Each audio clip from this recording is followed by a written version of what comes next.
How to change status on Slack.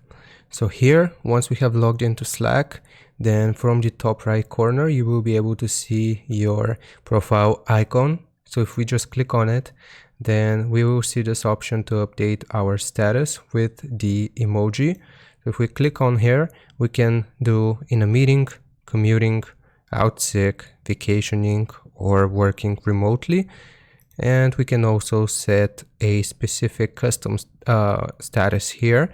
So for example, away. And if we click on save here, then now, as you can see, it will say that we are away. And it also has this option to set yourself as away directly. And now, as you can see, this changed it as if we are offline and away. And we can also set ourselves as active backup. So hope this helps you out. Leave a like and sub, and I'll see you next time.